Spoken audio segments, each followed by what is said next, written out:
आप सब लोगों ने जो शानदार कार्यक्रम किया है उसके लिए मैं आप सभी को धन्यवाद देते हुए आज के इस दिवस की सभी को शुभकामनाएं देता हूँ।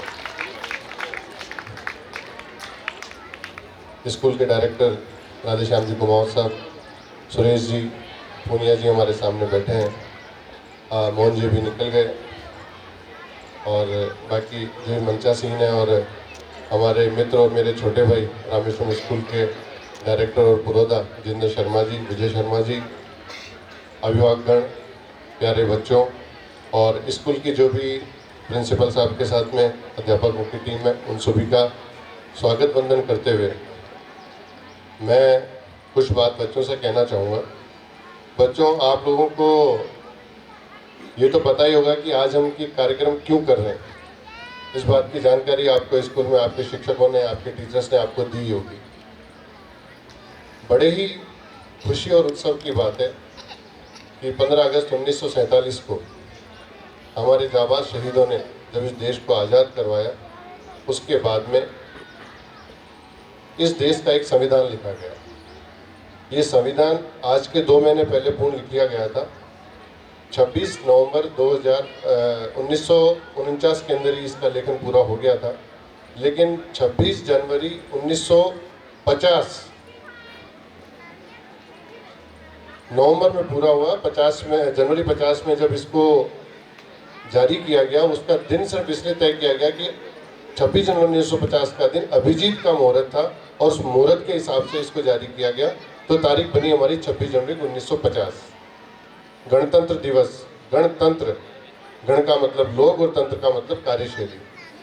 विश्व पटल के ऊपर भारतवर्ष एक ऐसा देश है जिसके अंदर आज ये लोकतांत्रिक व्यवस्था मौजूद है, जिससे हमारा देश चलता है। गणतंत्र दिवस का जो संविधान लिखा गया, बाबा भीमराव अंबेडकर जी के द्वारा लिखा गया, वो मसौदा समिति के अध्यक्ष थे, उनके साथ में 3-4 सदस्य और थे। आज ही के दिन हमारे पहले राष्ट्रपति राजेंद्र प्रसाद जी ने, डॉक्टर राजेंद्र प्रसाद जी ने भी शपथ ली और हमारे देश में लोकतांत्रिक तरीके से कार्य करना शुरू किया। संविधान का एक ही मकसद था कि हमें हमारे अधिकारों की, कर्तव्यों की, सेवा और सम्मान की जानकारी और हमारा एक व्यवस्था उसमें तैयार की जाए। संविधान दिवस के अंदर अगर आप देखेंगे तो ये संविधान जो बाबा साहब के द्वारा लिखा गया, हम सब के अधिकारों की और हमारे दायित्वों की जो विवेचना उसमें की गई है, जिसके तहत आज हम लोग पूरे देश के अंदर बड़े अमन, चैन और शांति के साथ रहते हैं। तो अगर कोई सबसे बड़ा श्रेय किसी को जाता है तो आज के दिन हमारे संविधान को जाता है, जिसके उपलक्ष्य में हम गणतंत्र दिवस मनाते हैं। राधेश्याम जी, आपका ये शानदार कार्यक्रम, मुझे वो प्रस्तुति बड़ी अच्छी लगी। हालांकि इससे पहले प्रस्तुतियाँ हुई होगी, वो भी निश्चित रूप से अच्छी होगी, जिसमें आप लोगों ने कृषि का एक संदेश आपने इन बच्चों के मार्फत दिया कि कृषि का क्या उपयोग हो सकता है। उसके बाद में मैंने मैडम को देखा, मैडम खड़ी हैं सामने, जो भगवान राम और रामायण का आप लोगों ने जिस तरीके से, क्योंकि 15 अगस्त और 26 जनवरी के लिए अध्यापकों को कोरियोग्राफर भी बनना पड़ता है, डायरेक्टर भी बनना पड़ता है और प्रोड्यूसर भी बनना पड़ता है। जब इन छोटे छोटे बच्चों से आप इतनी सुंदर प्रस्तुति और इतना शानदार कार्य करवा पाते हैं।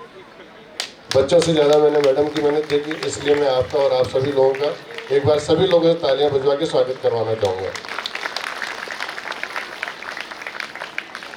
आज ये स्कूल हमारी जयपुर ग्रामीण में आती है। एक समय था जब गाँव से शहर की ओर लोगों का पलायन होने लगा, लेकिन मैं आज आप लोगों को बताना चाहूँगा कि आप सब लोगों के लिए, हम सब के लिए बड़ी खुशी की बात है कि अब शहरों से गाँवों की ओर पलायन होने लगा है, जहाँ विद्यालय चलती है। आप आज इस लग्जरी लाइफ के साथ में रह रहे हैं, जहाँ पहले लग्जरी शहर को माना जाता था, आज लग्जरी गाँव को माने जाने लगा। मेरी राधेश्याम जी से बात हुई, मैं कहा राधेश्याम जी, अपने विद्यालय को कितने वर्ष हो गए? आपने बताया 22 साल पूरे हो गए, और 22 साल में करीब 10,000 से अधिक छात्र आप लोगों ने यहाँ से पढ़ाकर और राजस्थान की धरती के ऊपर उनको आगे बढ़ाया। इसके लिए आपको बहुत बहुत साधुवाद और बहुत बहुत धन्यवाद। आप ही लोगों में से कुछ बच्चे आगे बढ़ेंगे, कोई आईएएस बनेगा, कोई आरएस बनेगा, कोई आईपीएस बनेगा, कोई आरपीएस बनेगा, कोई आईटी में काम करेगा, कोई पायलट बनेगा, कोई सेना में जाएगा। यही प्रतिभाएं आगे हमारे इस देश का संचालन करेगी। मैंने कुछ बच्चों को यहाँ पे आप लोगों ने हमारे से रिवार्ड भी दिलवाया, 5100 रुपये, 2100 रुपये।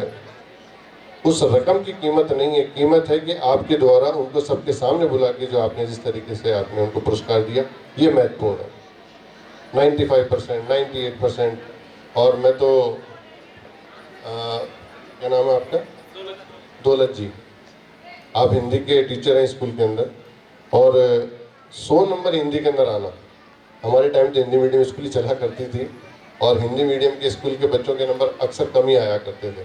इंग्लिश मीडियम हमेशा 80% अबव चला करती थी और हम लोग 60% अबव चला करते थे।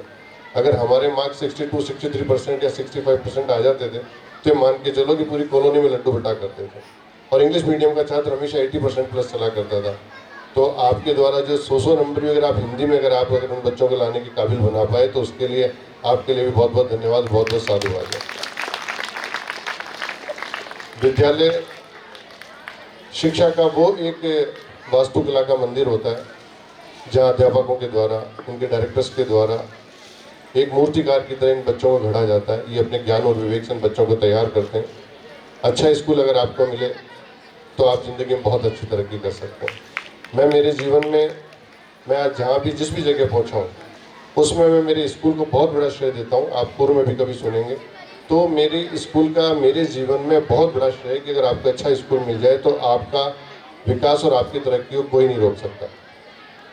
मैं रामेश्वरम स्कूल में भी एक बार जिंदर जी के यहाँ गया था तो मैंने तब भी ये बात कही थी। आखिरी बात मैं आप लोगों से कहना चाहूँगा जो राधेश्याम जी के मार्फत आगे बढ़ेगी कि राधेश्याम जी 7th 8th क्लास के बाद में बच्चों के लिए नशा मुक्ति कार्यक्रम को लेकर कोई ना कोई कार्यशाला आप जरूर चलाते रहें, क्योंकि यही एक वक्त है जब इन बच्चों को आगे किसी गलत दिशा में जाने से रोक सकता है। अगर आपने इनके मानसिक पटल पे, जैसे आपने भी रामायण की बात की, कृषि की भी बात की, नशा मुक्ति संबंधी कोई ना कोई कार्यक्रम, ये नाटक भी था इन्होंने बताया, तो धन्यवाद आपको। इन नाटकों को और इन संस्थाओं को जो काम करती है, इनकी छोटी छोटी कार्यशालाएं कम से कम 6th 7th के बाद के, पहले तो हम 8th के बाद के बच्चों के लिए कहा करते थे, अब हम 6th 7th के बाद के बच्चों के लिए कहते हैं कि वो जरूर करनी चाहिए। जो लोग मेरे बारे में जानते हैं उन सबको पता है कि मेरी नज़दीकी पूर्व मुख्यमंत्री श्री अशोक गहलोत जी से काफ़ी है। वो नज़दीकी उनके मुख्यमंत्री होने की वजह से नहीं है, वो नज़दीकी मेरी स्कूल छात्र के रूप में मैं उनसे जुड़ा था, जो मैं आज तक उनसे जुड़ा हुआ हूँ। क्योंकि जब वो पहली बार प्रदेश कांग्रेस कमेटी के अध्यक्ष बने, जब वो मुख्यमंत्री भी नहीं थे, तो उन्होंने इसी प्रकार से स्कूल के बच्चों को आमंत्रित किया और होटल नारायण निवास MI रोड के ऊपर एक चित्रकला प्रतियोगिता का उन्होंने आयोजन किया। उस चित्रकला प्रतियोगिता के अंदर माइश्री स्कूल की तरफ से मैंने पार्टिसिपेट किया और मैं उसमें प्रथम आया। और मैंने नशे के ऊपर ही उसके अंदर एक चित्रकला का जो पार्टिसिपेट किया था, वो मेरे मानसिक पटल पे आज भी छपा हुआ है कि मैंने मेरे जीवन में कभी किसी तरह के नशे का मैंने कोई, ये मान के चलिए, स्वाद भी नहीं चखा। तो ये बच्चों के मानसिक पटल पे अगर आज आपने कोई चीज़ लिख दी तो वो कभी इनके जीवन से नहीं जाने वाली। तो मैं आपसे निवेदन करना चाहूँगा कि ये कार्य भी आप जरूर करते रहें। आपकी विद्यालय ने 22 साल के अंदर बहुत ऊंचाइयाँ प्राप्त की है और हम तो आपको ये कहेंगे कि बहुत जल्दी आप स्कूल से कॉलेज की और कॉलेज से यूनिवर्सिटी की ओर आप आगे बढ़ें। ये मेरी शुभकामनाएं। बहुत बहुत धन्यवाद। जय हिंद, जय Bharat. Thank you sir. Sir यही रुकिए, धन्यवाद।